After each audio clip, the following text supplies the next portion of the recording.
We're preparing for war. I mean war. Up there is bat guano, and it will kill you. And I need to go up and crawl in a space that's not much larger than one of my feet. And go back there and get all of the bat stuff out and get it clean and smelling good using this.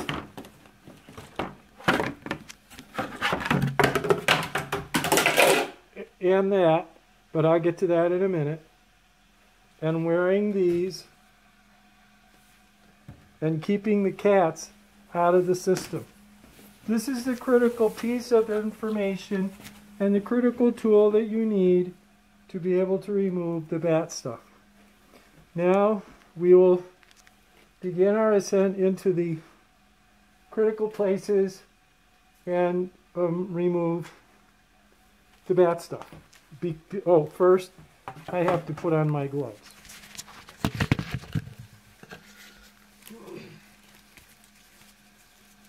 This is critical. This is really important. You may see me shaking because I'm afraid, but that's okay. Somebody's got to do it, and nobody's better trained, and only a trained professional should do this. Oh, by the way, this bat cleaning is being brought to you by Michelob Ultra, when only a light beer will take care of your fears with bat guano. Miller Ultra. Okay, enough fold roll. It's going to take everything I've got to carry the camera and go up into the attic and get what I need to get. I already brought the spray bottle, but I'll combine these two elements to be able to do this appropriately. And again, this is a highly scientific process. Only a professional should do it. What you do is you carefully measure out the amount of spick and span that you're going to use to clean the bat guano. You measure it out using scientific methods until you have exactly the right amount in there. And I'm sure that that's scientifically exact. Then you close the spick and span, set it aside, put the dealie back in,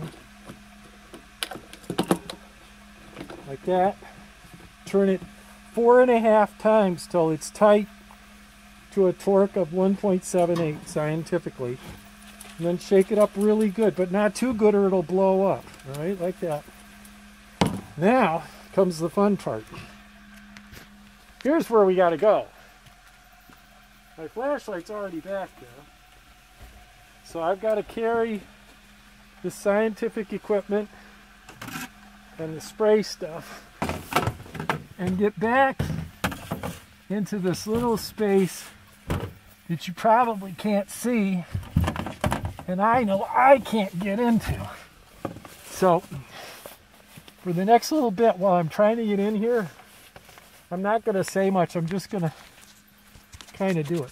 So the spray stuff's got to go over this pipe like that.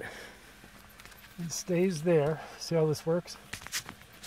And then I scooch this way under the roof and then turn carefully.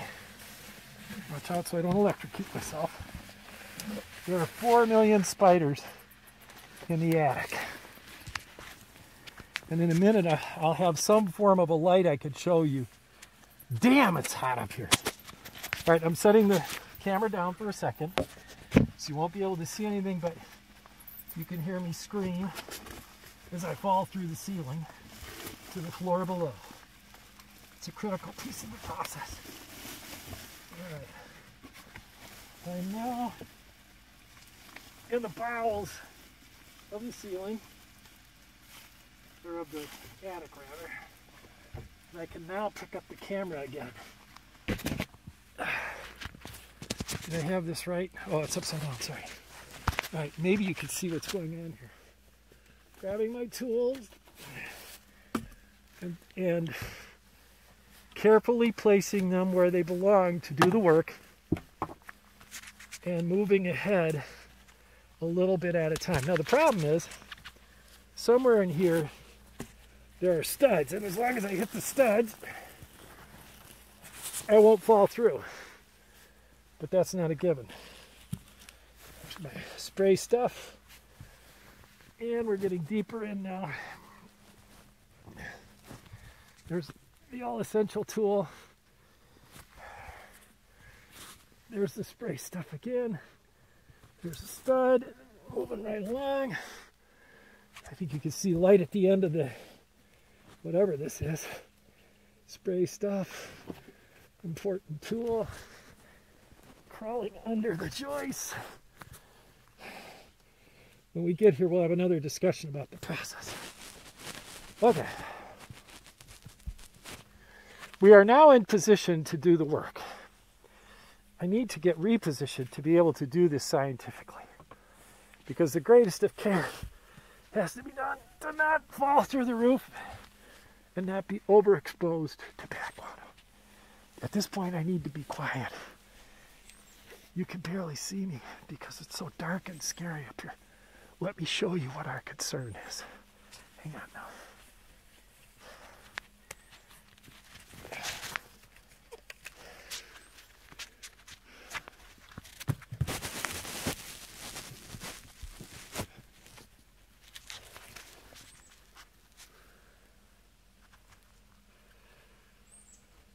Can you see that?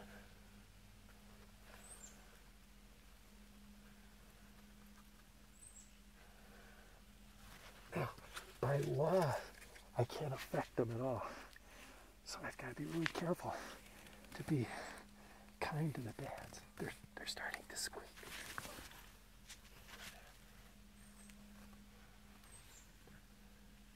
Okay, this is what we have to clean out.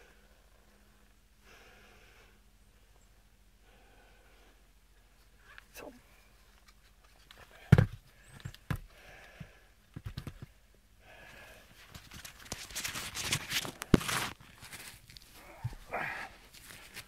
the first thing you do, and this is absolutely essential, seriously now, there's airborne disease on bat guano, and you saw there was a lot there. So what you have to do, that's why I'm wearing the respirator, very important. I take this, shake it up really good, and I spray the bat guano. The reason you do that is so that if there's any airborne stuff on it, it won't be released. It's only the airborne fungus on guano that's a problem. And the spick and span will actually do a pretty good job of killing it. Everybody looks happy up there. Okay, now we get to the serious stuff. Afraid to put this down, but I'll leave it. That's good. Oh, that smells good. Spick and span smells really good. Okay, so the secret weapon in all of this is the plastic garbage bag. That's where all the bat guano will go, but you have to inflate it carefully.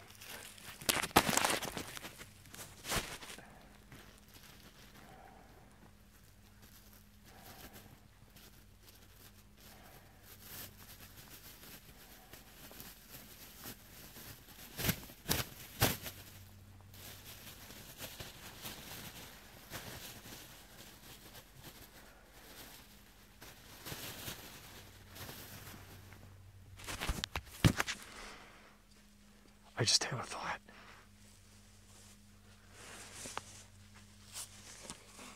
What if there's a bat inside?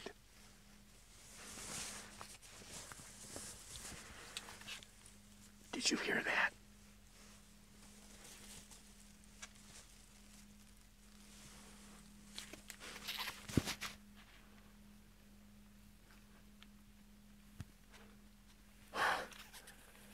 It looks okay. All right, back to work. Whoa! There is no bat in here. But there are wasps in here. There is a wasp nest. Oh my God.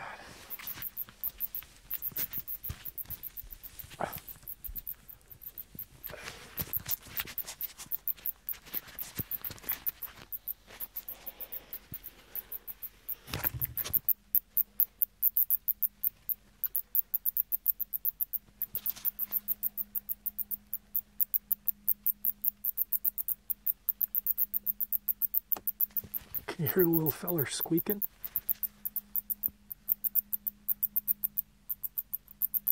All right, to work.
Spray some more stuff on there.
I now have two cramps, one in my leg and one in my foot.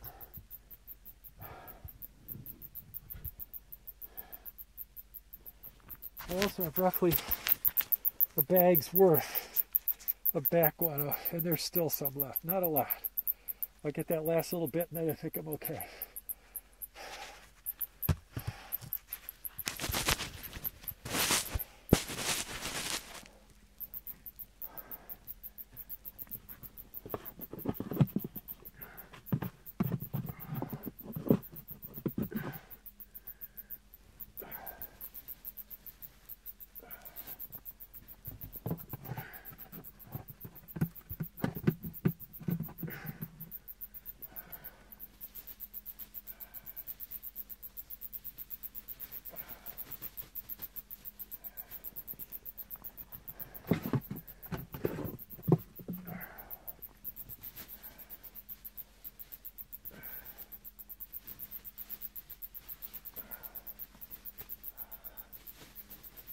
Alright, that's it.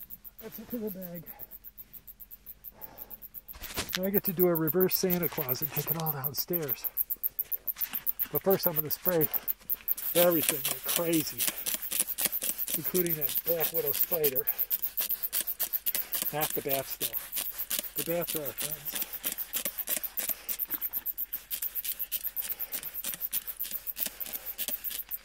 No, there's more It could be done, maybe it should be done, but not by me.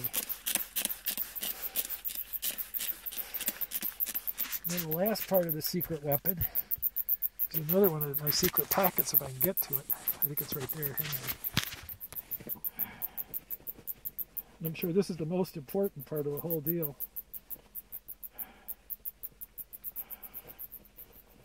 This is a thing. Oh, great. The other thing is in the other secret pocket. As long as it's done breaking my pocket, I'm okay. Alright. This. It's a Febreze deal, right? So now I take this like this, and I put that in there like this, and that activated it. I have 20 seconds to get out of the attic before it blows up. I take this strip off like that, and I stick it against the back of this baby for 30 seconds. 1, 2, 3, 4, 28, 29, 30, and we know it's going to stick forever because of that.